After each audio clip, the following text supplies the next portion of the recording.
Bueno, buenas noches a todos, ¿cómo les va? Vamos a dar inicio a la segunda clase de telemedicina y herramientas digitales, hoy de nuevo con el doctor Carlos Caballero, y a modo de introducción de su charla de hoy, lo voy a presentar. El doctor, como dije ayer, pero para los nuevos que nos visitan hoy, es expresidente de Panlar, fundador del programa Juntos de Panlar, que es un programa que nuclea médicos y pacientes, y tiene un doctorado en comunicación.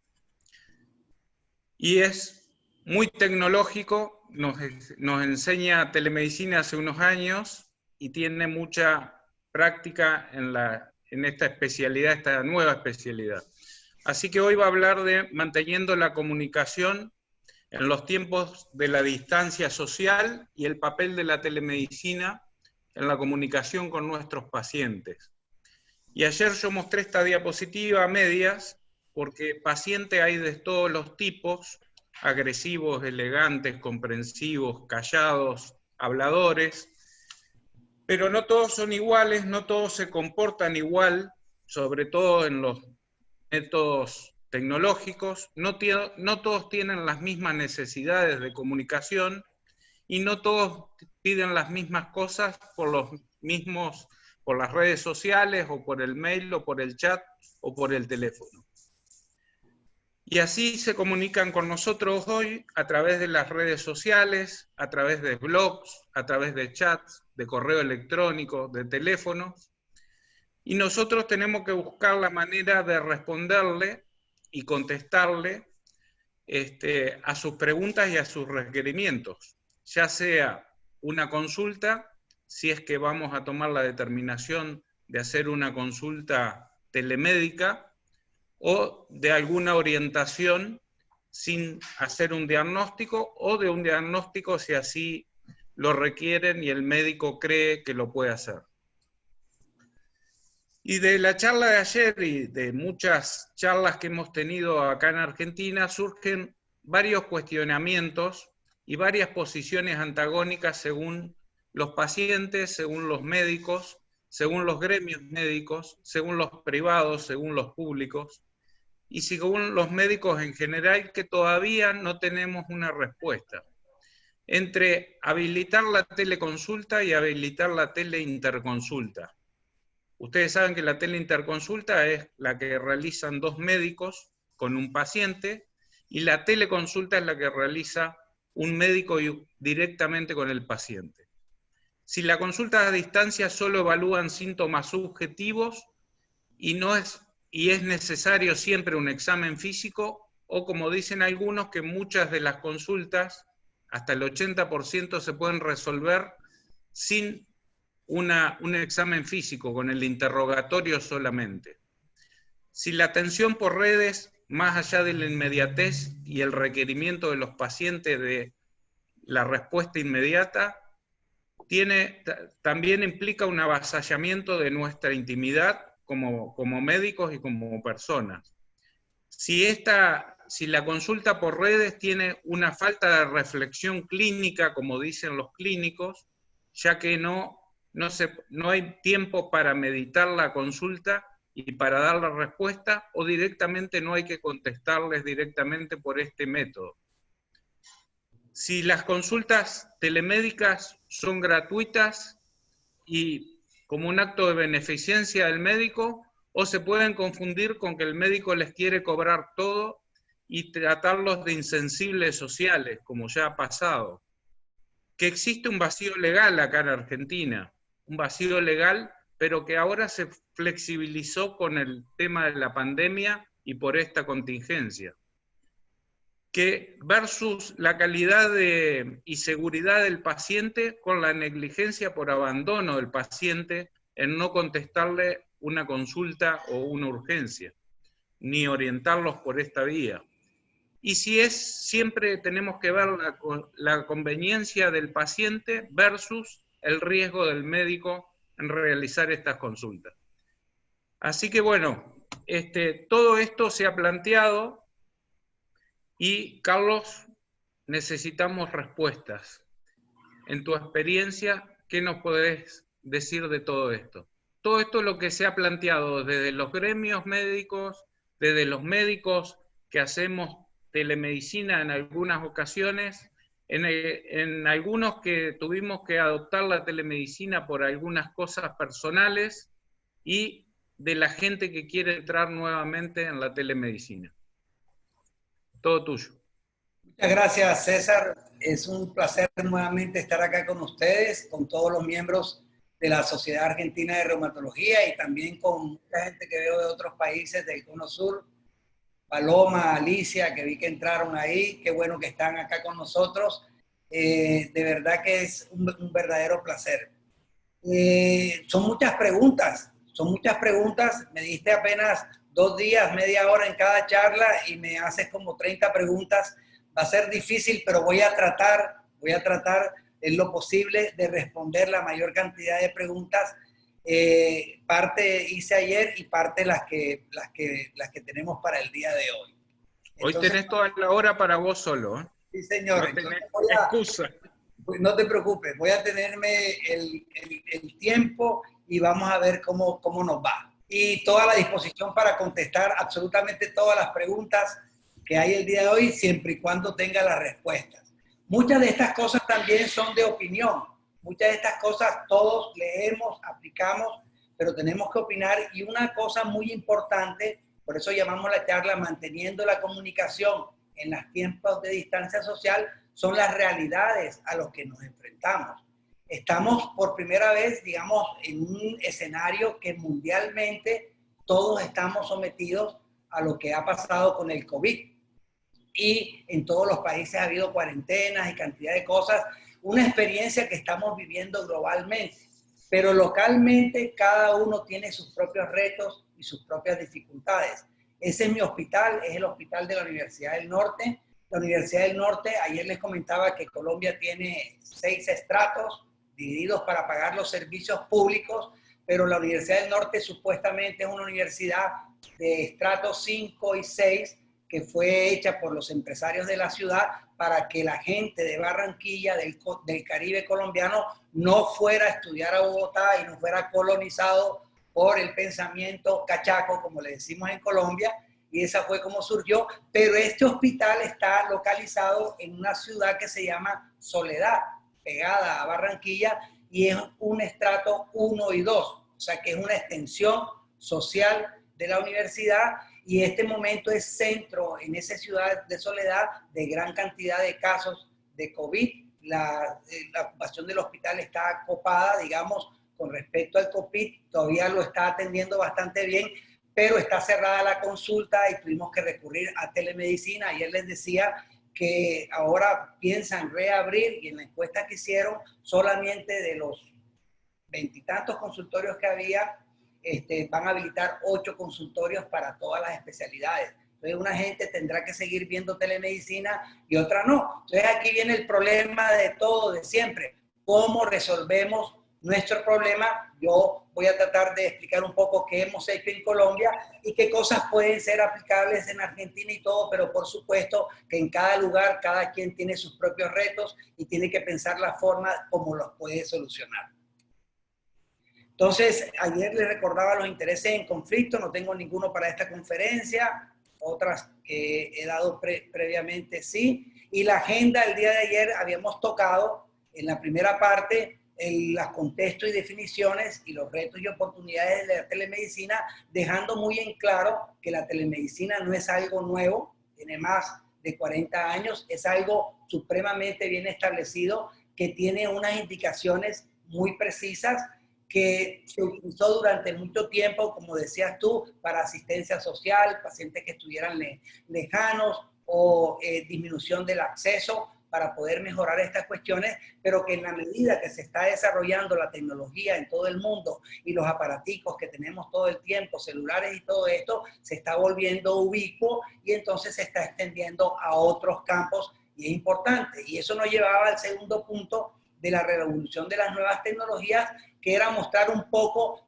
todos los aparatos que puede haber y que hay en el mercado, que uno tiene que sentarse definitivamente a ver cuál es la situación que uno tiene, a ver qué es lo que uno tiene en la mano y a ver cómo puede adaptar ciertas de estas cosas para su consulta o para la vida que haces en el día a día. Y finalmente, el punto que vamos a tratar el día de hoy, que tiene que ver con la regulación y la telemedicina en los tiempos del COVID, y vamos a hablar un poquito más en detalle.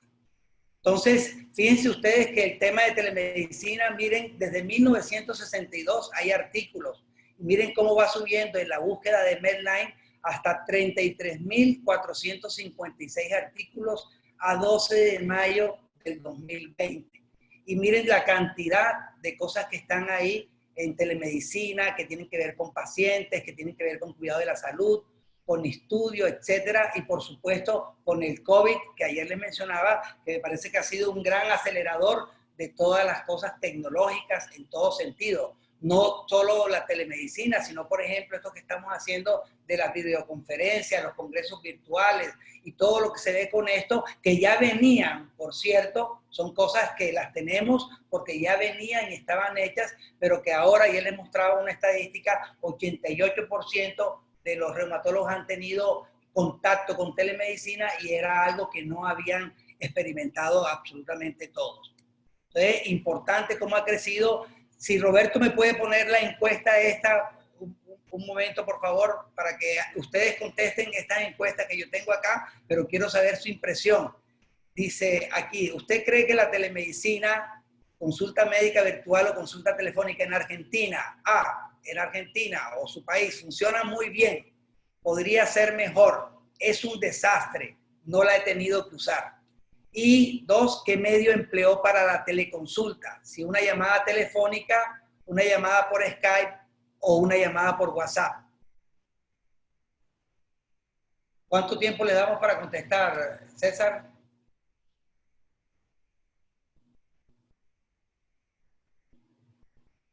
Ahí va. Ahí van contestando. Ahí tienen, 1 minuto. Sí. 1 minuto. Vamos a ver cómo va. Es importante porque así vamos palpando qué dice el público que tenemos el día de hoy.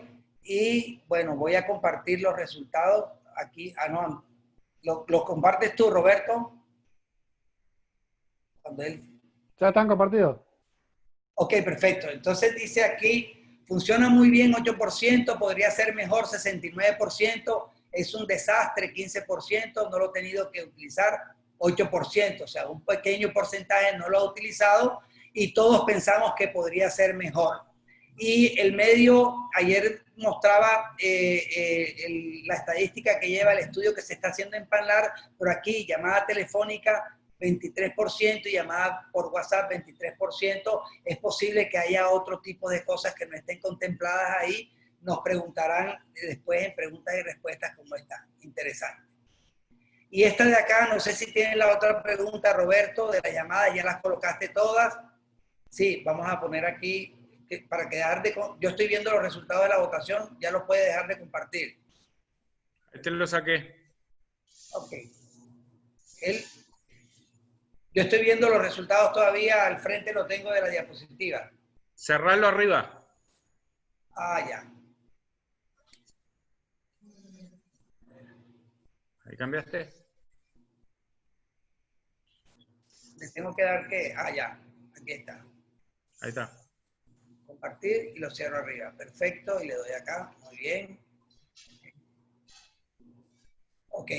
Y ayer mostraba esta encuesta precisamente para comparar que se está haciendo en Panlar. Los países que más habían contestado hasta este momento eran Colombia, Argentina, pero están contestando todos, que están haciendo en la unidad de investigación. El doctor Daniel Fernández fue el que me pasó los datos preliminares, con 296 personas que contestaron a qué medio empleó para la teleconsulta, y decíamos que en esa encuesta el 68% están utilizando llamada telefónica, seguida de las llamadas por WhatsApp y las llamadas por Skype, pero una gran cantidad con llamada telefónica que no se considera propiamente telemedicina, sería una teleconsulta, como vamos a ver posteriormente. Ahora, también mencionaba que para tener un componente de sistema de telemedicina, yo tengo que tener estos elementos que están acá. Tengo que tener un dispositivo de audio y video, tengo que tener una interfaz de usuario, la pantalla con que me voy a comunicar, tengo que tener una oficina o un espacio físico habilitado, destinado especialmente para hacer la telemedicina, tengo que documentar la intervención en una historia clínica apropiada para lo que estoy haciendo, tengo que tener una adecuada velocidad de internet para poderme comunicar en tiempo real con los pacientes y adecuadamente, y finalmente tengo que cumplir los requerimientos legales que me piden en mi país, en mi región, etcétera, que sea, para que yo pueda estar habilitado para dar consultas de telemedicina. Y también les decía que hay desde hace muchos años muchos medios diferentes de hacer teleconsultas con los nuevos aparatos, la salud móvil, que es mucho más fácil. Les comentaba que puede ocurrir perfectamente lo que ha ocurrido con Uber, lo que ha ocurrido con Airbnb, estas cosas, la medicina, en la medida que se está digitalizando, que hay historias clínicas electrónicas y que todo va en línea, es mucho más fácil lograr hacer aparaticos de estos que van a facilitar muchos de los procesos que son lentos y que son burocráticos y que no se hacen bien porque simplemente hay un interés de cualquier tipo detrás de eso. Por ejemplo, ¿por qué no se pueden compartir las historias clínicas? ¿Por qué? Porque en cada hospital ponen su propio código, su propia cuestión para hacer y no les interesa que el otro sepa si facturan, si no facturan, si hacen, si no hacen, pero no porque no se pueda hacer tecnológicamente. Lo mismo pasa con estos aparaticos, desde ese que ven ahí, el doctor que está mirando al paciente y tiene un interno, un residente al lado que le está contando la historia, o cualquiera con los que nos podemos comunicar hoy en día. Y en esta diapositiva la voy a desmenuzar un poco más que ayer. Les decía, porque muchos tenemos en nuestras manos, tenemos teléfonos Apple y podemos utilizar el FaceTime, o tenemos Skype y lo hemos utilizado para muchas cosas, o los Google Hangouts, las Meets de Google en este momento, o el Messenger. Esos cuatro son los principales. Entonces, si tenemos el FaceTime y tú tienes un Apple, pues es una elección lógica, pero no todos los pacientes lo tienen. Si tienes el Skype, puede estar diseminado, pero también tiene cierto nivel de personas que lo utilizan. La suite de Google se está utilizando mucho y Google Meets es una plataforma que se ha utilizado también para educación virtual y tiene algunas ventajas que están. Y el Messenger se utiliza mucho socialmente y tiene, digamos, como es muy bueno para el tema de ubicuidad. Ahora, en la segunda parte dice aquí, ¿qué pasa? Si hay privacidad o no, es un asunto importante en telemedicina. Entonces, en el FaceTime, el teléfono que tú tienes se conoce. En Skype puede permanecer privado. En Google Hangouts también puede permanecer privado. Es decir, no hay nadie que lo pueda hackear, que pueda saber tu teléfono, que utilizaste, llamaste a quién, por el tema de privacidad. En Messenger puede ser posible mantenerse privado. Luego viene la opción de si tiene los requisitos de seguridad y encriptación. Entonces, no todos tienen esos requisitos de seguridad y encriptación. Por ejemplo, el FaceTime no lo tiene, pero en Skype y en Google Hangouts sí tienen esos requisitos que son usualmente pagos o son los adicionales. Entonces, uno tendría que ver en ese momento, para tener encriptado, para tenerlo con comunicación segura, mejor conseguir la parte paga de lo que dan gratuitamente, porque te va a dar beneficios desde ese punto de vista. Y los usuarios, pues también va a depender, porque también va a depender de qué tienen mis pacientes y si me puedo comunicar o no. Ustedes ven que en FaceTime hay 189 millones de iPhones, en Skype hay 660 millones de cuentas, en Google Hangouts hay 1.58 millones, en Messenger 2.48 millones. Entonces depende cómo me comunico. Entonces, yo creo que a nosotros nos toca comunicarnos como tenga el paciente para comunicarse y lo que podamos hacer mejor, porque vamos a tener todos esos escenarios distribuidos en nuestra población.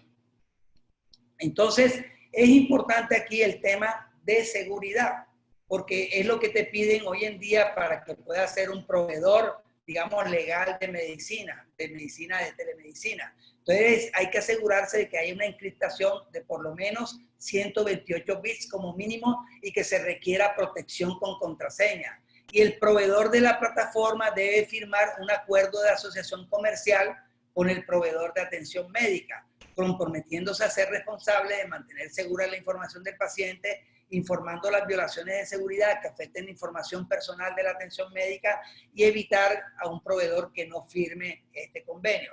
Entonces aquí va de nuevo, ¿cuándo escojo qué voy a hacer?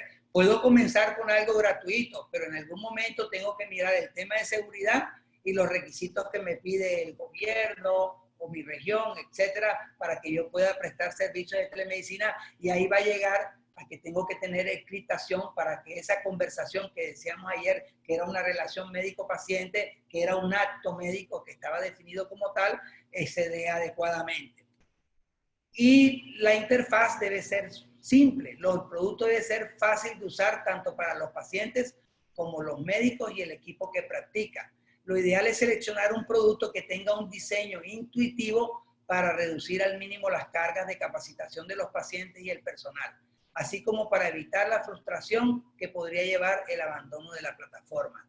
Es decir, como decimos, debe ser algo para dummies. Todos deberíamos saberlo manejar fácilmente y que sea muy intuitivo. A veces uno ve, por ejemplo, en la que yo manejo, tiene 3 botones. Uno de mute para callar el micrófono, otra que tiene para ver el video y apagarlo, y otra para terminar la llamada. Y lo mismo tiene el lado del paciente, y hay gente que se confunde con eso. Entonces requiere un proceso de capacitación. Entre más sencillo sea, les decía ayer, en toda la tecnología, si es fácil de utilizar y tiene sentido, siempre se va a adoptar finalmente digamos, la plataforma tecnológica.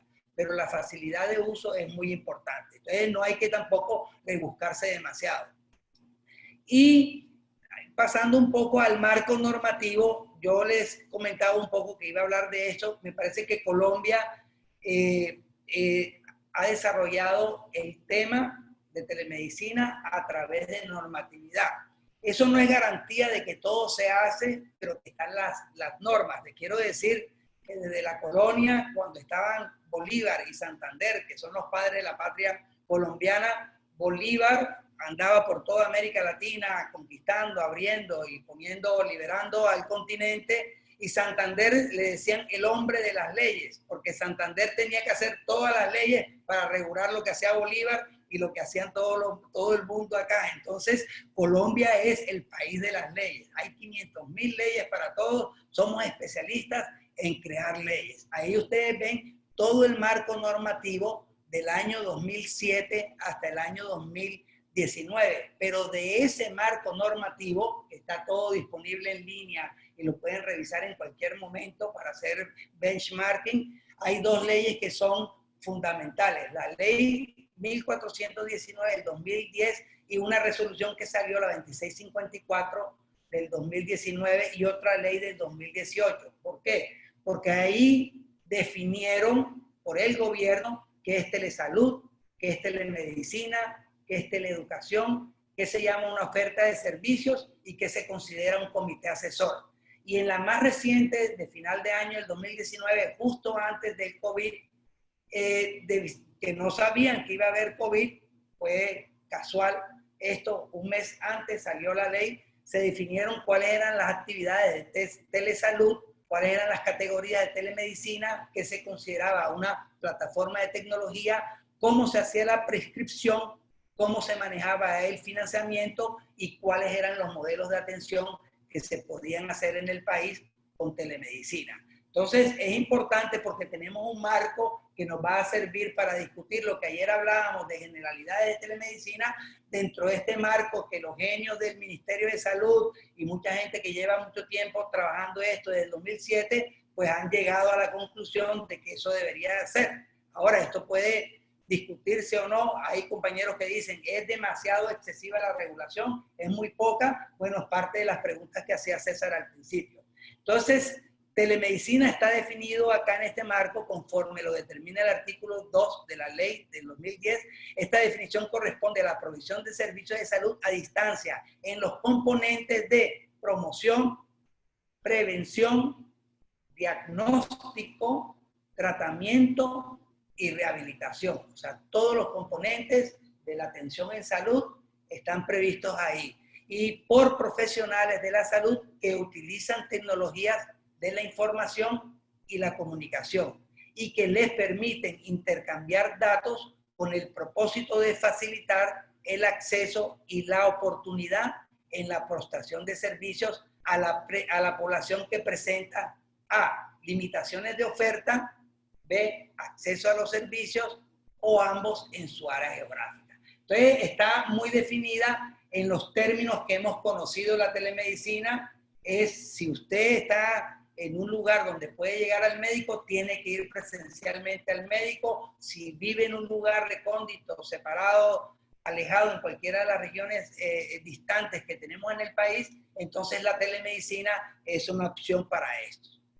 Y ellos definieron, no les voy a decir todo lo que está escrito ahí, pero sí les voy a decir que están definidos todos estos términos, que se considera accesibilidad, que se considera una actividad en salud, que se considera una firma digital, que se considera una firma electrónica, que se considera la infraestructura tecnológica, que se considera la inteligencia artificial, el sistema de inteligencia artificial, los mensajes de datos, un método de comunicación asincrónico, un método de comunicación sincrónico. Y la segunda, una modalidad de prestación de los servicios de salud, un prestador revisor de telemedicina, un prestador de referencia de telemedicina, un proveedor tecnológico, unos recursos tecnológicos, una red social, un servicio de salud, una tecnología de información y comunicación, una telemedicina y una telesalud. Entonces, están definidos todos los términos que envuelven todo el tópico que hemos estado tratando en estos 2 días y que, como les decía, por lo menos hay una definición oficial a partir de la cual podemos partir, sugerir, modificar, cambiar, pero como vieron ustedes, lleva desde el 2007 en evolución y yo he escuchado personalmente a las personas que manejan el programa de telemedicina y me parece que es gente de verdad bastante seria y dedicada a esto hace bastante tiempo. Y aquí vamos a desmenuzar un poco algunas cosas que son fundamentales para las preguntas que me hacía César. Entonces, ¿qué se va a llamar una telemedicina interactiva? Es la relación a distancia usando herramientas de videollamada en tiempo real. Cuando yo me comunico en tiempo real con mi paciente, estoy haciendo una telemedicina interactiva. ¿Qué es no interactiva? Es una relación a distancia usando comunicación asincrónica, servicios que no requieren de respuesta inmediata. Yo le puedo dejar un mensaje al paciente, le puedo mandar un correo electrónico con la información, puedo hacer otro tipo de cosas que no requieren que estemos presentes, hablando del uno y el otro, y estamos comunicándonos de alguna forma, y eso se llama una telemedicina no interactiva. La teleexperticia es cuando nos relacionamos a distancia con métodos de comunicación sincrónicos o asincrónicos entre 2 o más profesionales de la salud. Si hay, puede ser entre 2 profesionales de la salud o entre un profesional de la salud y un técnico de la salud o a través de una junta médica. Entonces, ayer me decía un colega que estuvo un tiempo haciendo servicios de medicina interna en el Putumayo, en la frontera con el Amazonas, al sur del país, cerca entre Ecuador y Brasil, y allá le mandaban las cosas por telemedicina, electrocardiogramas, todo eso se mandaba a Bogotá, se comunicaban, y cuando ellos no estaban allá, había un técnico de salud, una persona más o menos entrenada, con el que hablaban y les daba datos de los pacientes y se podían comunicar. Las juntas médicas también se utilizan hace mucho tiempo y son parte de lo que yo les mostraba ayer de uso de la telemedicina desde el año 1960. El telemonitoreo es la relación entre un personal de un prestador de servicio de salud y un usuario de cualquier lugar donde se encuentre a través de la plataforma TIC que recopila y transmite los datos clínicos. Entonces, puedo hacer telemonitoreo de presión arterial, de frecuencia cardíaca, de electrocardiogramas, de exámenes de laboratorio. Todos estos son mediados por ese sistema de telemonitoreo. Y estos puntos son fundamentales, me parece a mí, creo que son relevantes y son universales, creo. Veremos en la discusión de preguntas y respuestas si es así, pero nosotros tenemos una ley estatutaria de salud, que de las leyes estatutarias son las leyes superiores que respetan unos principios médicos que están contemplados también para dar telemedicina. ¿Cuáles son esos principios? Uno, el derecho del paciente a la libre escogencia. Sí, todas las personas pueden ofrecer telemedicina y puede ser escogido cualquiera.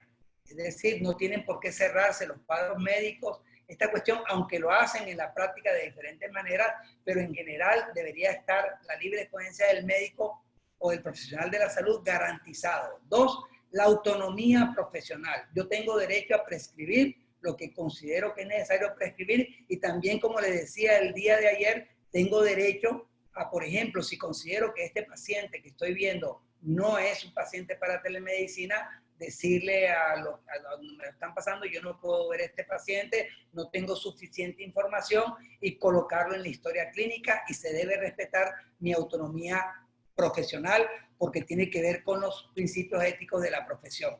También las responsabilidades y competencias, que se cumplan los estándares, que esté debidamente acreditado, que tenga formación continua, que el personal de salud responda en el marco de las competencias. Ayer me preguntaban por cómo manejamos nosotros el tema de las responsabilidades en caso de problemas legales. Pues todos los que ofrecemos servicios, consultas, tenemos que tener uno de estos seguros de mala práctica que van a variar según el riesgo que tú tengas, y para poder ver pacientes en el hospital siempre te piden también dentro de los requisitos que tú tengas esos seguros de mala práctica. Preguntaban si era específicamente para telemedicina y no tenía la respuesta ni ayer ni hoy porque no creo que sean específicos para telemedicina. Se considera que la consulta es un acto médico y deberían valer los mismos principios que para el acto médico usual. Pero podría preguntar con el abogado un poco más para poder profundizar ahí.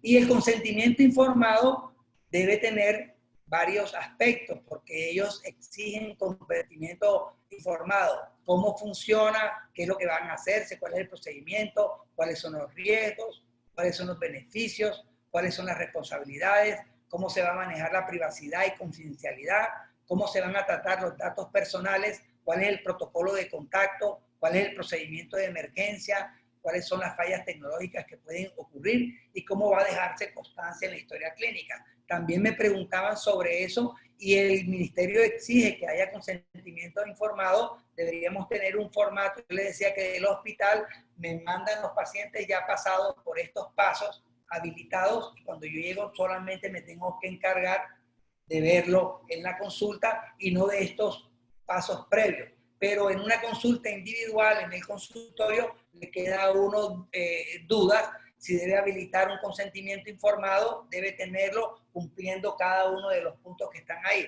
Al menos están las cosas que tienen que tener y poderle explicar a los pacientes. Y alguien me decía también que es súper importante la historia clínica como todo, porque la historia clínica ya sabemos, o nos salva o nos hunde.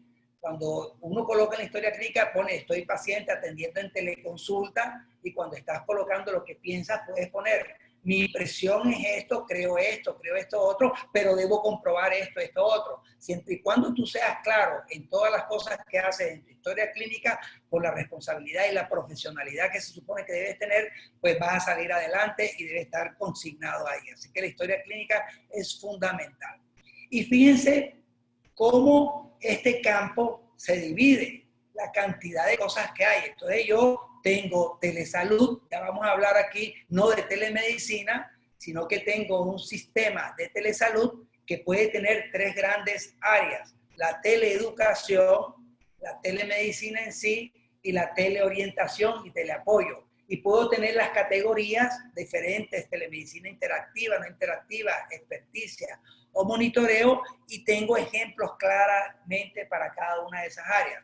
Puede ser para la consulta general y de especialidades y rehabilitación.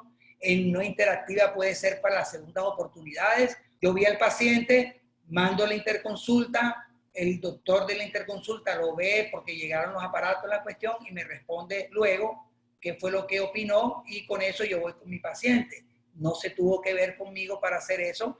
Segundas oportunidades también o segundas consultas, lectura de imágenes diagnósticas, importante aquí. En experticia se puede hacer en la consulta general y de especialidades, se puede hacer como soporte a decisiones clínicas y se puede hacer también en el área de imágenes diagnósticos, y en monitoreo se puede hacer seguimiento de distancia de los datos clínicos. Les decía ayer que ahora todos los aparatos, hay muchas formas de tomar presión, frecuencia cardíaca, variables y muchas cosas de medir con los pacientes, etcétera, y esas cosas se pueden hacer los seguimientos de datos clínicos y los mecanismos de alerta y respuesta.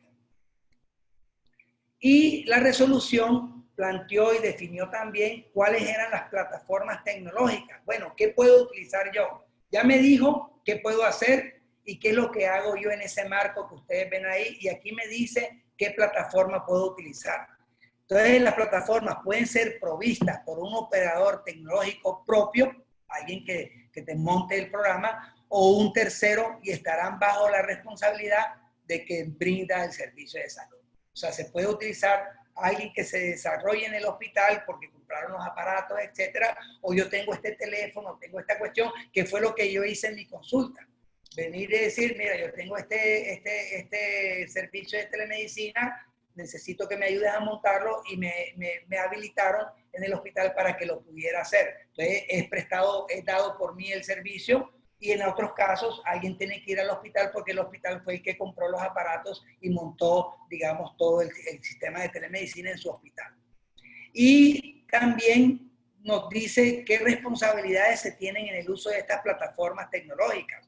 Estas responsabilidades son necesarias para que cuando se usen las técnicas necesarias se debe evitar el riesgo de suplantación, alteración, pérdida de datos, pérdida de confidencialidad y cualquier acceso indebido, o fraudulento o no autorizado. Entonces yo tengo que los prestadores tienen que estar autenticados, saber que el que se pone como prestador realmente es un prestador y no es un charlatán. En todos los países creo que hay charlatanes. La integridad de esos datos, la responsabilidad profesional, y luego la disponibilidad de los mismos, que estén en forma segura y que se hayan tomado de una manera fiable y confiable para que podamos hablar de que estamos haciendo las cosas adecuadamente.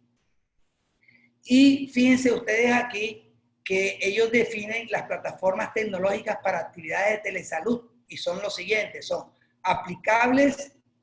Esto fue en la emergencia, o sea, porque en la emergencia hicieron unas habilitaciones especiales y definieron estos puntos que están ustedes aquí viendo para que hagan el checklist de si pueden hacer telemedicina aquí en Colombia.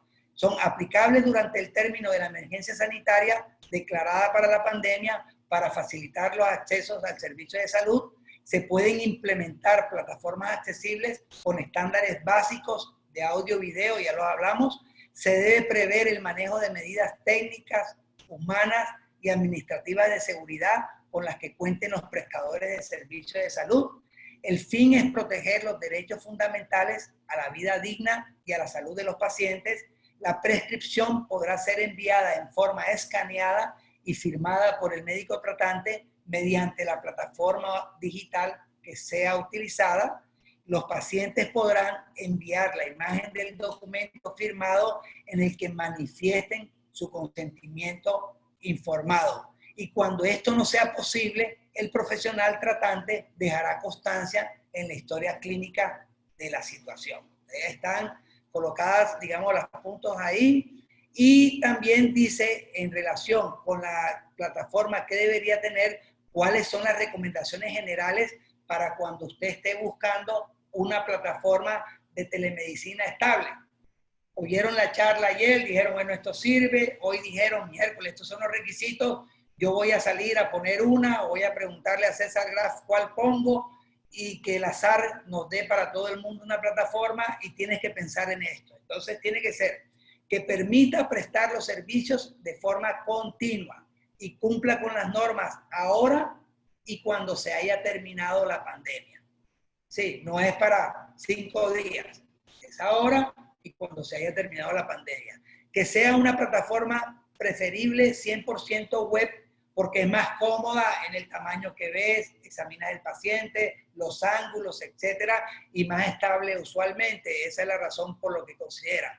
Que considere los estándares nacionales y mundiales en el mundo globalizado. Ahora Colombia entró a la OECD, supuestamente ya somos de los países, mejor dicho, que son OECD, y deberemos cumplir con ciertas normas que son para estos países. La gente se queja, pero a mí me parece bueno que cumplamos siempre estándares mundiales en cada una de las cosas que hacemos. Cumplir normas para proteger la confidencialidad e integridad de la información de los pacientes, manejar el consentimiento informado previo. Ahí hemos tenido muchas consultas en la Asociación Colombiana de la Reumatología, porque lo cierto es que no todos estamos manejando el consentimiento informado de la manera que dice, con todos los puntos y todas las cosas que menciona el decreto. Incluir módulos de agendamiento de citas, de atención del paciente y de equipo de salud para las, digamos, exploraciones complementarias, manejo de una historia clínica electrónica que esté incorporada y capacidad para integrarse a su propia historia clínica y el mecanismo que tiene el hospital, incluir una prescripción propia y acceso de integración al MIPRES. El MIPRES es una plataforma del gobierno donde todos los medicamentos que son de uso, digamos, restringido o de alto costo tienen que ser pedidos a través de esa plataforma y lo llenamos todos los médicos del país. Por decirle, en artritis reumatoide hay más de 75,000 pacientes registrados en la plataforma de MIPRES que lleva el gobierno nacional. Entonces, eso también ha sido, digamos, adelantos que han hecho por otra parte.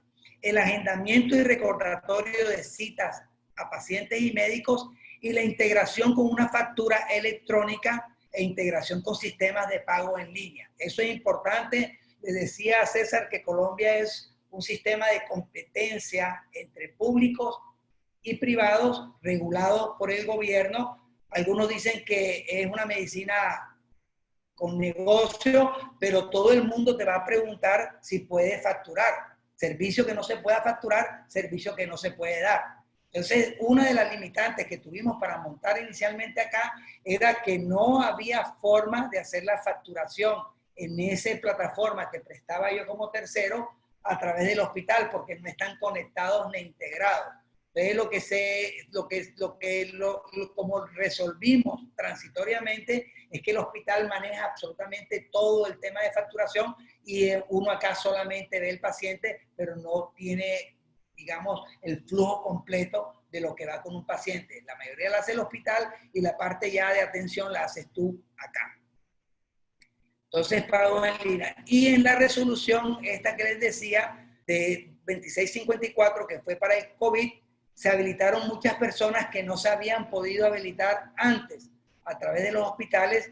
Y aquí ayer, este es un comunicado de ayer, que el ministro de Salud estaba complacido porque se habían autorizado 3.256 sedes transitorias de prestación de telemedicina, específicamente para la atención del COVID-19, y sedes de prestadores en 12.378 servicios, indicó el titular. Entonces, ha sido una escalada enorme y un aceleramiento gigantesco desde que se dio la ley, que, como les digo, salió justo antes de esto del COVID. Ahora, para obtener la autorización transitoria, ¿qué tengo que hacer yo? Quiero registrarme.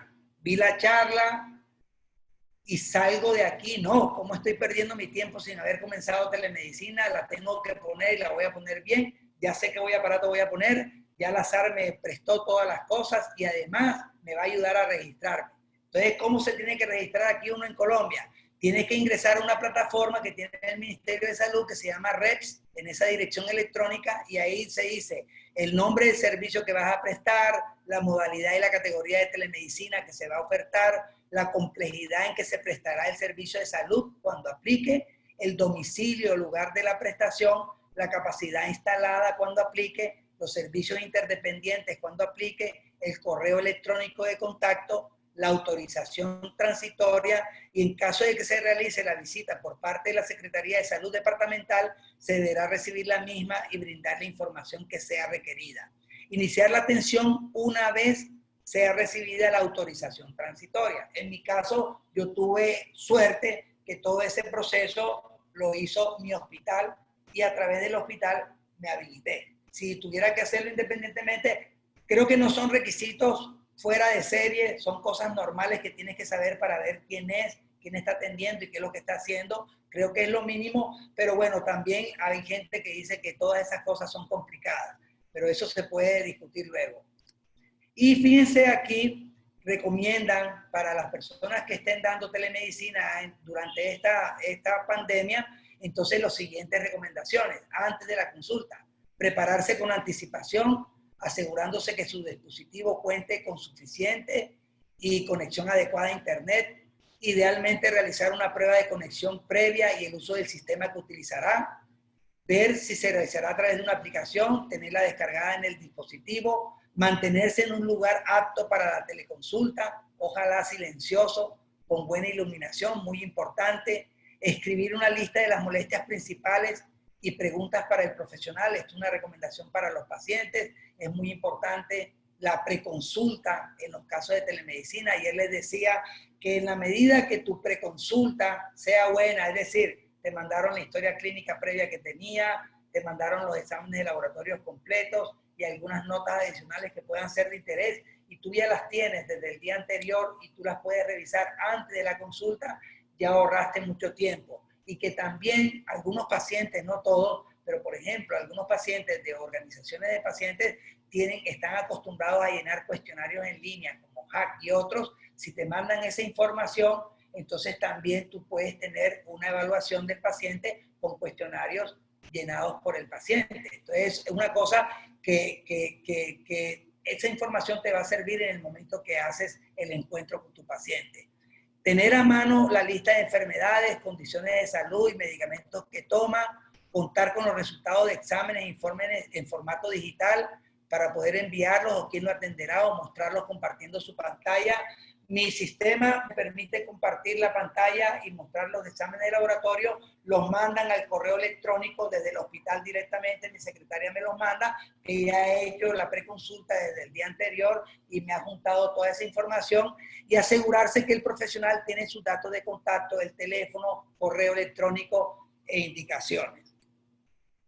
Entonces, aquí un poquito, en esta diapositiva nada más le voy a mostrar ¿Qué me ha tocado hacer a mí de estas que llevaba hasta el momento, que eran como 150 llamadas de telemedicina, y logré, siempre que podía conectarme por Doctor Área, lo he hecho. Entonces 61 pacientes de mi consulta han logrado conectarse por Doctor Área, la mayoría del hospital, pero también ahí tengo pacientes de mi consulta, digamos, particular o de medicina prepagada. En el hospital WhatsApp, 47 de pacientes también se han conectado por WhatsApp, un número significativo, y les decía el día de ayer que por línea telefónica fue la menor cantidad, 45. Todos esos 45 no tenían internet. Son pacientes que no tienen internet, igual se manda la historia clínica, la cuestión, pero tiene que atenderse porque no tienen forma de conectarse por ningún escenario de video. Las llamadas las he estado clasificando de acuerdo a la calidad de la llamada y la satisfacción del paciente y la satisfacción mía como buenas. El 92% tiene el sesgo de que yo mismo la califico, así que por favor, sí, debería ser otra, pero he sentido que me he sentido cómodo, que ha fluido las cosas como uno quisiera en el 92% de los casos, regulares 6.3% de los casos, y malas una de esas comunicaciones que todo se vuelve como ruidos y es supremamente difícil, y yo contaba los segundos para terminar la consulta y no me sentí nada cómodo. Y bueno, va a pasar dependiendo de cómo cubrimos cada uno de los puntos que he tratado en las charlas de los 2 días. Entonces, para concluir y pasar a preguntas y respuestas, la pandemia del COVID está teniendo un efecto acelerador de todo lo digital, incluyendo, por supuesto, la telemedicina. Y pienso que esa aceleración es definitiva. Esto, para mi juicio, no tiene vuelta, porque hay muchas indicaciones claras para la telemedicina. es una herramienta, les decía ayer, además de que es una herramienta, también es un procedimiento. Si ustedes ven la complejidad que implica la atención del paciente, saben que estamos hablando de un acto médico completo, absoluto, y un acto del servicio de salud, y no puede ser menos. La consulta es un acto médico y debe ser reconocida siempre como tal. Entonces preguntaban que si yo no la doy es caridad, que si esto, lo otro. Una cosa es una llamada que me hace mi amigo, sí, y me dice, ¿tú qué crees que tenga? O mi esposa me pregunta también, ¿será que tengo algo? Sí, pero otra cosa es cuando yo me voy a sentar a hacer una consulta profesional, a darte una atención que debe ser profesional en todos los sentidos en los que estamos acostumbrados. Y hay numerosas aplicaciones que pueden servir, aquí es muy importante, dependiendo de tu lugar de trabajo, de las preferencias personales y por supuesto de tus pacientes, porque todas esas variables van a influir en cómo te vas a comunicar. Por eso se llama manteniendo la comunicación en tiempo de la distancia social. La regulación de telemedicina debería ser la justa, o sea, ni demasiado ni muy poco. Me decía César que hay federaciones o asociaciones médicas que se oponen radicalmente a que se salga de telemedicina, de ese concepto de la atención a distancia y se meta como en todos los ámbitos y que tú puedas tener de pronto ciertas consultas de telemedicina, ciertas consultas presenciales. Pero yo creo que esto es un hecho. Si están los aparatos y se puede comunicar, debería ser la justa, que garantice, por supuesto, la seguridad del acto médico y, por supuesto, su viabilidad. Una foto de Barranquilla y muchas gracias. Quedo aquí a su disposición para preguntas y respuestas. Bueno, Carlos, hay muchas preguntas. Y bueno, siempre estas preguntas van en torno a lo mismo. Si vos considerás que es ético el hacer un acto médico, no considerando la distancia, no habiendo un examen físico de por medio, y si lo haces diagnóstico, digamos. Y acá hay una pregunta, ¿a qué otra cosa dirías que no sea una primer consulta por vía de telemedicina? Si hay otra cosa que no atenderías en una telemedicina que sea la primer consulta o una urgencia. Bueno, con respecto a esto, hacía la pregunta el día de ayer y yo les decía los dos ejemplos, lo de mi padre famoso con el tema de por qué no le cobraste al paciente, si el ejercicio para saber que alguien tiene algo es el mismo que para saber que no lo tiene. Finalmente, les hago esta reflexión. Y cuando yo escribí en el blog mío un post que se llama Cuando vengan los robots. Ustedes ven que está digitalizándose y la inteligencia artificial y hablan los otros. ¿A quién van a reemplazar? A todo lo que sea repetitivo y automático, a todo lo que se pueda llenar de una y otra vez de la misma forma. Todo eso es reemplazable. ¿Pero qué no pueden reemplazar? El análisis y la crítica. Yo soy profesor universitario y ¿qué le tengo que enseñar a mis estudiantes? A analizar y a criticar, a hacer diagnóstico diferencial, a pensar. Mientras yo sea el que piense, a mí me pueden poner el robot más conocedor que me diga toda la evidencia en 5 minutos, pero al final del día, si a mí me dicen que el medicamento A mata el 60% de las personas y el medicamento B el 65% de las personas, ¿cuál escojo? Yo soy el que tengo que hacer la relación para saber qué hago. Entonces, finalmente, a ti te pagan por tomar decisiones. Y tú, cuando estás en telemedicina, estás tomando decisiones, te tienen que pagar por eso. Segunda cosa, tú no debes hacer algo que no estés seguro que vas a responder adecuadamente, que no puedas tomar esa decisión por la cual te pagan. Entonces, ¿en qué casos no haría o diría, yo no puedo seguir más de aquí porque tenemos que citarnos en presencial o tenemos que hacer otra cosa cuando yo esté sintiendo precisamente eso? Que no puedo tomar una decisión clínica competente que pueda defender ante un abogado, ante un jurado, ante cualquier persona con mi paciente. Creo que eso es teniendo en cuenta lo que se llama el acto médico. Entonces, viendo eso, Creo que ese grupo de pacientes donde no puedes tomar una decisión es mínimo para el tipo de consulta que yo veo, que básicamente, bueno, tengo la fortuna de ver mucha consulta. Es decir, porque aunque a veces doy conferencias y estoy en estudios y todo esto, soy un médico normal y corriente de América Latina que desde que se levanta hasta que anochece ve pacientes todo el día, uno tras otro, desde la mañana hasta la noche, en el hospital, en un centro que tenemos nosotros con unos colegas y en mi consultorio. Todos los días en encuentro con los pacientes. Si tú eres un verdadero clínico, no tendría por qué darte ni 5 de miedo asumir o tomar la telemedicina. Te voy haciendo un ping-pong para acelerar las preguntas. ¿Se necesita certificado de especialista en telemedicina en Colombia? No, señor. No se necesita. Como te digo, se puede habilitar cualquier médico que tenga los requisitos para prestar telemedicina. ¿Categoriza distinto un médico que hace telemedicina en el concepto de honorarios o no?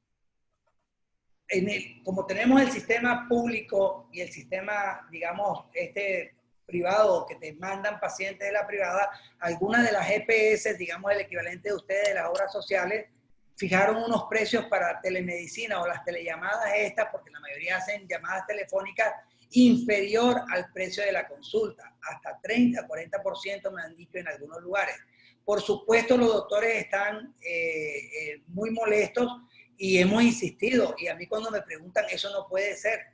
Sí, ahora, no recomiendo yo que sean telellamadas a menos que tú te conozcas mucho con los pacientes. Yo pienso que debe habilitarse un sistema de video, porque tras de que ya no tenemos suficiente información, encima solamente por la voz, es más complicado. En esto, como le decía yo también el día de ayer, usted, por alguna razón, el que dice no es lupus, el doctor House, es súper famoso con todos los residentes. Todos citan al doctor House y el doctor House jamás en su vida ha tocado un paciente. O ustedes me muestran el capítulo donde tocó un paciente. Él tiene 5 residentes que son top, que esos residentes como del hospital, los residentes de Enrique Soriano, son top. Y le dicen todo y él toma todas las decisiones solamente con esa información. Entonces, ¿puedo decir que tampoco toca un paciente? ¿Será? Entonces ocurre, si tú tienes buena información y la estás teniendo por medidas reportadas por los pacientes, si yo he propuesto y le decía ayer que se utilizara el GALS y se podía hacer un GALS electrónico, un e-GALS, llamémoslo de esa manera, porque es fácil hacer los movimientos de los brazos, las manos, etcétera, como se hace el GALS y acomodarlo a la consulta. Y por supuesto, los exámenes de laboratorio y el conocimiento que tú tienes del paciente, yo no veo ninguna dificultad como clínico para estar correcto en la mayoría de las decisiones que tome. Bien, ¿el consentimiento es por única vez o cada consulta que te repite el paciente le haces un consentimiento? Ahí me corchas porque no he preguntado, porque te decía que me quedó la duda del consentimiento informado cuando precisamente estaba preparando la charla y dije, bueno, yo estos consentimientos a mí no me llegan aquí a mi consulta, pero sí los llenan en el hospital. Entiendo, es por cada encuentro, o se le podría decir al paciente, durante, como fueron para la pandemia, usted va a tener encuentros, si no se puede asistir periódicamente, acepta usted hacerlo o no, y durante ese periodo va a tener, y después tendrá que hacerse algo diferente para cuando sea, digamos, la vida regular. ¿Ustedes tienen jurisdicción en Colombia por matrícula médica o todos pueden atender a todos a nivel nacional? Nosotros tenemos que tener registro médico, un registro médico de médico general tenemos y registro médico de la especialidad, dependiendo. Y aquí lo que mostré en la diapositiva de habilitar es que te hacen las preguntas que están ahí después de que garantices que es médico y que tienes el servicio para prestar la telemedicina.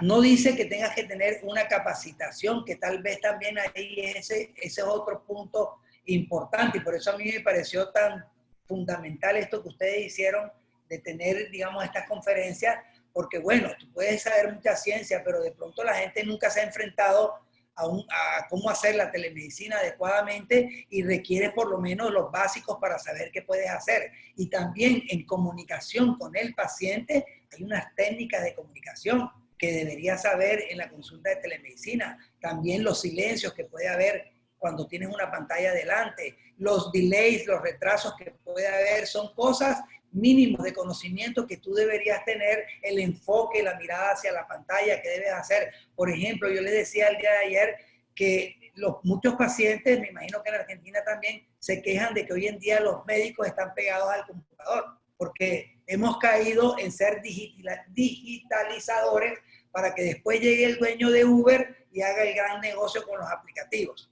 ¿verdad? Entonces, digitalizando, y no pensando. O sea, te pagan por escribir en el computador y no por pensar.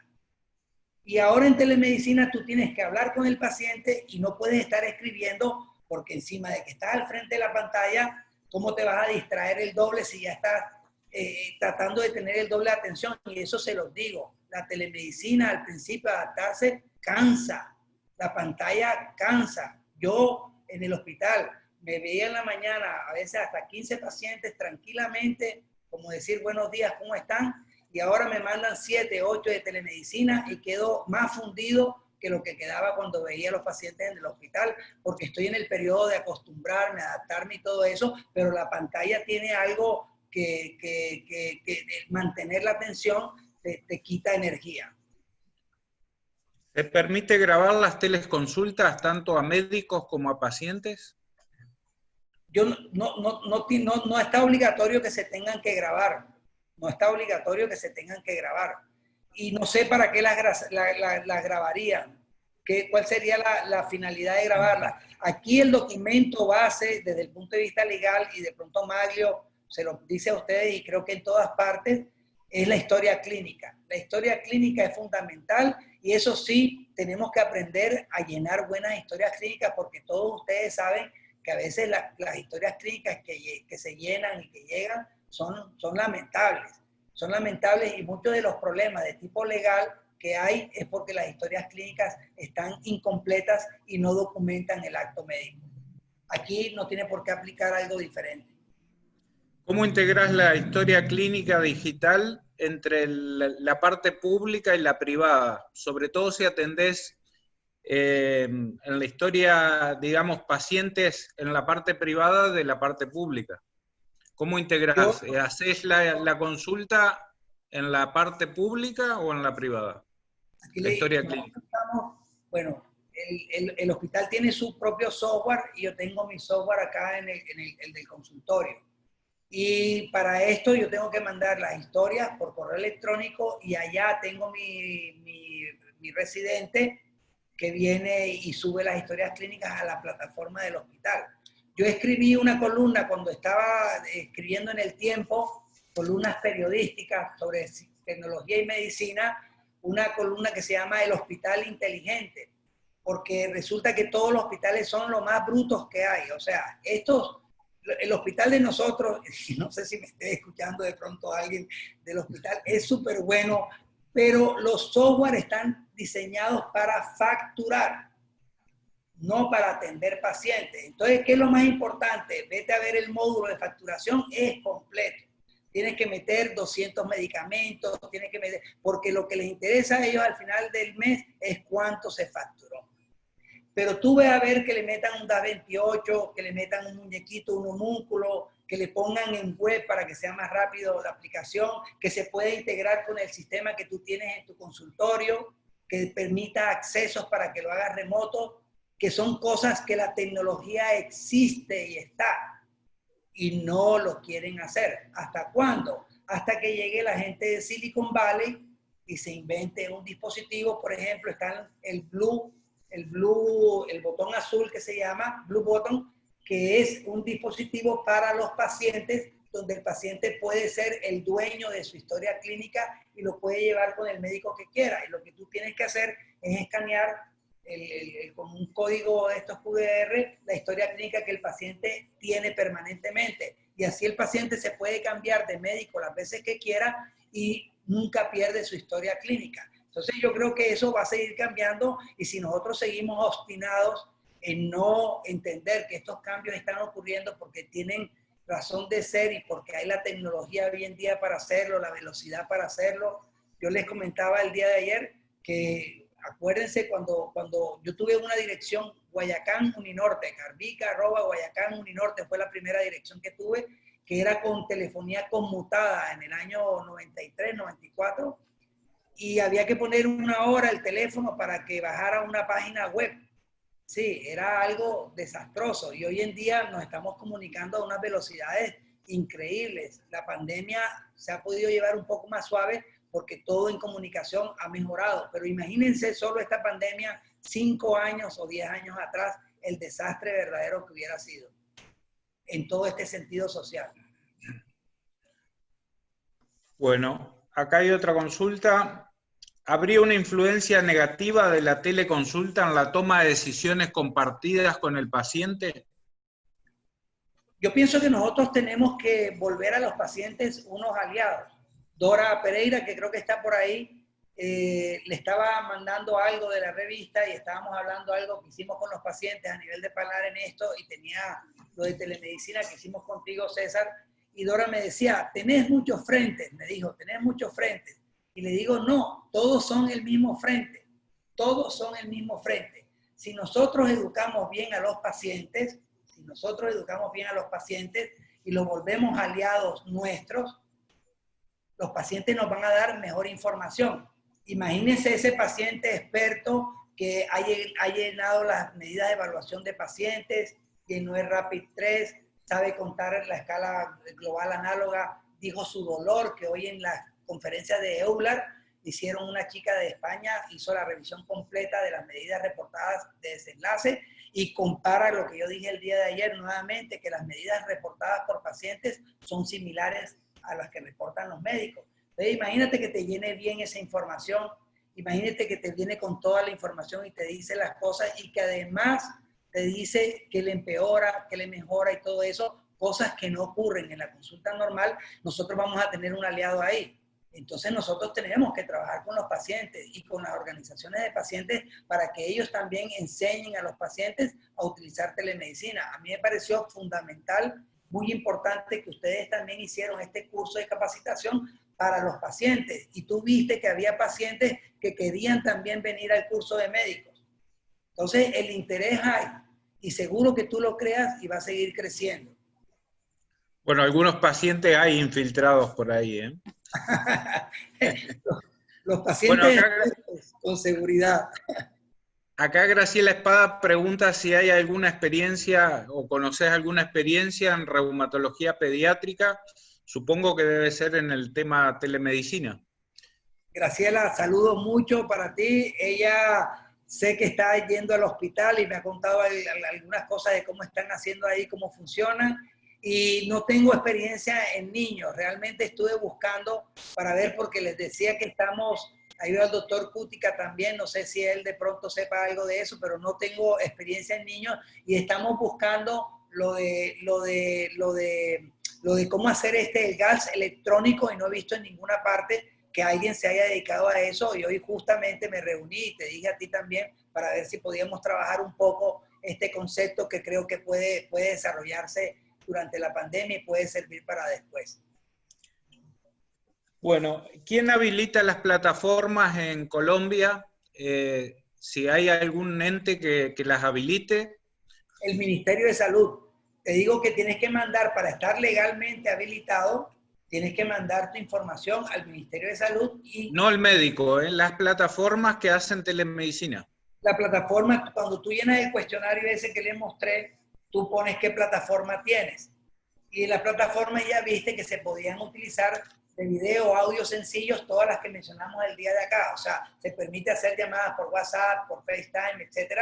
Lo que yo pienso es que ahora que pase la pandemia, van a volver a endurecer un poco, van a probar un poco cómo ha estado sucediendo ahora, la gente se va a adaptar un poco más y sí te van a pedir, por ejemplo, los temas de seguridad, encriptación, ese tipo de cosas.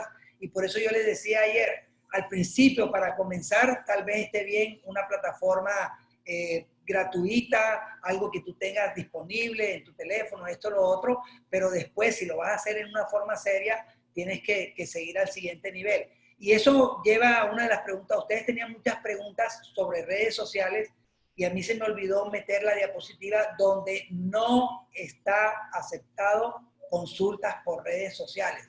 Las redes sociales es del ámbito de la cibermedicina, sí, de la medicina por internet, que debe estar destinada básicamente a aspectos de promoción y prevención de salud. Promoción y prevención, información general a los pacientes, etcétera, pero es muy difícil en un contexto donde hay muchos actores y es público ponerse a contestar preguntas del ámbito privado en una relación de acto médico, de relación médico-paciente particular como la que hacemos normalmente con nuestros pacientes. Preguntan, ¿cuánto te demanda vos una consulta de primera vez y cuánto una consulta de cuando ya conoces al paciente? Bueno, es variable, pero aquí le tenemos que sumar los tiempos porque es una buena pregunta porque estaba haciendo, digamos, como ese análisis, los tiempos de preparación de la consulta. ¿Cuánto se tarda mi secretaria en que le manden las historias, en que le manden los exámenes escaneados? ¿Cuántos intentos de conexión para que el paciente esté a la hora cuando va con el episodio? Y ya cuando viene el episodio, en el momento que estás hablando con el paciente, una cosa que he notado, pero es una percepción, es que el paciente, y habría que preguntar a los pacientes, por eso cuando dicen los pacientes, yo creo que deberíamos hacer algo, los pacientes acogen la telemedicina hasta más rápido que nosotros. Sí, y los pacientes cuando acogen la telemedicina les parece agradable y he notado que los pacientes hablan menos que cuando van en persona, es decir, divagan menos, van como más puntual a lo que tienen. Sí, y a veces sienten un poco que tú tienes el tiempo limitado y uno le dice, no, hable que no tengo ningún problema. El aparato, el software que yo utilizo te lleva el conteo de los minutos. Y aquí va un punto fundamental en el encuentro médico. Fíjense que los encuentros médicos en la mayor parte del mundo han llegado a ser de 15 minutos, pero de esos 15 minutos, y hay un estudio de ANALS muy reciente, solo 7 minutos son de consulta efectiva. Solo 7 minutos, porque el resto del tiempo el doctor está llenando, tecleando o llenando documentos administrativos. Si yo me pongo a contar el tiempo que termino una consulta cada 10 minutos, 12 minutos, son 5 minutos más de ese tiempo porque no estoy haciendo nada administrativo. Entonces, habría que separar la consulta en estos aspectos. Pero, ojo, la consulta normal que nosotros hacemos en el día a día es una consulta, digamos, lo que lee uno en la literatura es que es desastrosa.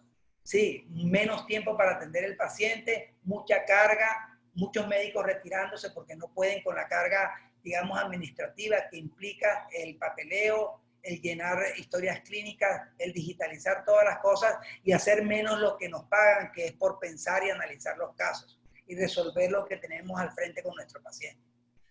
Sí, yo igual, como te dije, pienso que la consulta debe valer más la teleconsulta porque nos lleva más tiempo a los pacientes y a los médicos y se ahorra un montón de costos, pero no tiene que ser el honorario médico, porque a nosotros nos lleva más tiempo la teleconsulta, requiere mucho más atención, el examen físico demora mucho más, a mí me lleva muchísimo más tiempo. Sí. No, pero aquí estamos tratando de meter la telemedicina, ahora imagínate si se cobra más, ahí sí la termina de hundir. Hay que dejar que la gente la pruebe, vea que el que tiene mente amplia, le vea que sí tiene sus indicaciones y le vea que tiene muchas oportunidades y que por supuesto, lo decía el día de ayer y lo insisto una vez más, es un complemento y tú tendrás pacientes que vas a seguir viendo presencialmente y yo creo que no va a reemplazar nada y ahora que termine la pandemia vamos a sentir, bueno, si termina la pandemia, pero que termine pronto, sentir una necesidad inmensa de abrazarnos, de besarnos, de querernos, de hablar en voz alta, de escupir, de hacer todas las cosas que tenemos limitadas el día de hoy porque es una necesidad humana. Entonces, eso yo creo que vamos a seguir haciéndolo y vamos a ir encontrando oportunidad para estos nuevos medios tecnológicos que pueden facilitar la vida de pacientes.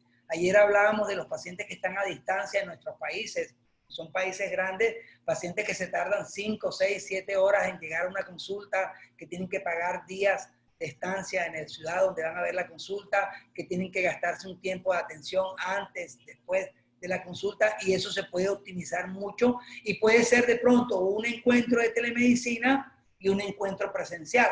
Y cuando tú lo haces longitudinalmente, vas viendo, y por supuesto si el paciente le gusta y está de acuerdo y accede, y vas viendo que vas encontrando una forma de relación con el paciente. Bueno, una de las últimas es si las recetas digitales se cobran en Colombia. Explícame un poco más, ¿cómo así? Si un paciente te consulta solamente por el acto médico de hacer una receta, si las cobran ustedes y bueno, debe ser como si cobran el acto médico de hacer la receta digital. Para ir al hospital y eso, o sea, para verme a mí, tiene que tener una orden el paciente en el hospital. No existe la posibilidad de que me vea sin una orden. Sí, porque ni siquiera por mí, sino que el paciente, acuérdense que le dije que el software es de facturación. No te les puedes pasar a lo de facturación. El que llegue ahí lo factura. Eso es en el hospital. Sí, porque, ojo, ojo que también la medicina ha cambiado de medicina de caridad, como se llamaban los hospitales antes, a hoy en día que la salud es un derecho. Es un concepto diferente. No hay caridad. Yo no le estoy regalando nada a nadie. Es un derecho que el paciente tiene a tener una buena salud y eso implica unos costos, una atención, un procedimiento para que se haga bien. Entonces, ahí en la privada también, tú sabes, o en la particular o en medicina prepagada, por ejemplo, los pacientes llaman, no, que solo una llamadita. Yo no sé cómo sea en Argentina, pero un colombiano, un barranquillero, un caribe, no hay llamadita en un Caribe si no se sienta a hablar media hora contigo. Entonces, uno tiene que ser muy elegante en la forma. Puedes que dejes una indicación, cuéntame qué es esto, lo otro.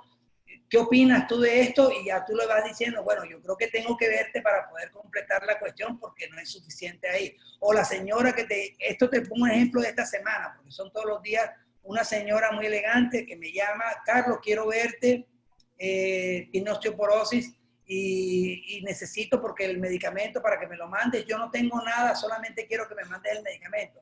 Vas y revisa la historia clínica y lleva 1 año y medio sin venir a la consulta.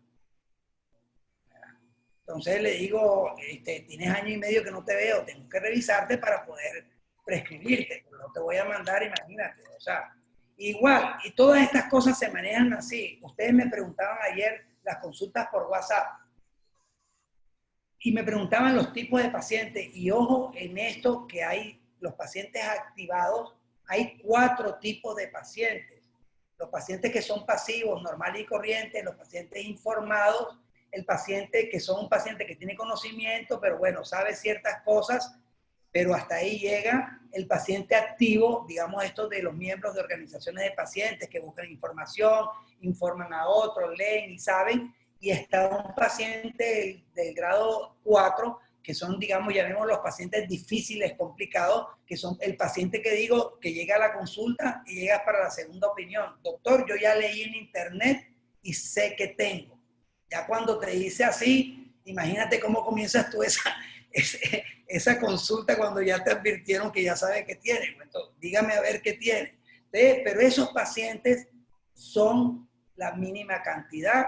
Y pienso que cualquier persona que enfrenta pacientes permanentemente sabe cómo lidiar y cómo manejar esos pacientes. Y yo pienso que las nuevas generaciones, y pienso que lo que enseñamos en los congresos y todo, deberíamos meter con todo esto de tecnología más herramientas de comunicación del médico con el paciente. Porque si ustedes se acuerdan, cuando aprendimos medicina, jamás nos enseñaron nada de comunicación desde el punto de vista académico. Aprendimos como lo hacía nuestro papá, que era médico, nuestros profesores adorados que vimos. El doctor Alarcón examinaba de esta manera, tenía en esta parte tal cuestión, y tú inconscientemente te grabaste muchas formas de hacerlo, pero no te sentaron a decir las fases que tiene una consulta, cómo es la apertura, cómo es el medio de la consulta y cómo debe cerrar, los puntos que debes de escoger en cada consulta para tratar con el paciente, cómo debes guiar los problemas difíciles, cómo no, y eso requiere experticia, eso requiere desarrollar habilidades y mucho más en un medio como estamos hoy en día, que la conexión es fluida con muchos tipos de personas de muchas partes, y creo que eso se necesita urgentemente en las escuelas de medicina. Se necesita que los estudiantes de medicina sean verdaderos clínicos, y también se necesita que los estudiantes de medicina sean verdaderos comunicadores. Muy bien. Bueno, creo que hemos hecho todas las preguntas. Lo único que me reclamaron hoy es que debemos filmar un examen físico por telemedicina para saber cómo se hace, y lo vamos a hacer en conjunto para PANLAR y para la SAR. Con todas las técnicas estas del GALS y de todo. ¿Estamos? Bueno, muchas gracias, Carlos. La verdad que hemos compartido, si bien las leyes van a distintos tiempos entre ustedes y nosotros, son bastante parecidas en los reclamos y en lo que nosotros estamos pidiendo. Nosotros estamos iniciándonos en esto y creemos que es una herramienta, igual que vos, diagnóstica, que la pandemia nos apuró a tomarla y no sabemos por cuánto tiempo, así que queremos instruir a los médicos a que por lo menos sepan tomar una decisión informada de qué herramienta van a utilizar y cómo la van a utilizar. Así que bueno, seguimos con la tercera clase, ya la cuarta, el martes que viene. Un abrazo a todos y gracias. Gracias, Muchas Carlos. gracias a todos y gracias al azar por todos los comentarios que estoy viendo, y qué bueno que les ha gustado. Yo también he disfrutado mucho el haber estado con ustedes. Que estén muy bien. Hasta luego. Nos vemos pronto. Un abrazo grande. Un abrazo, hasta luego. Chao.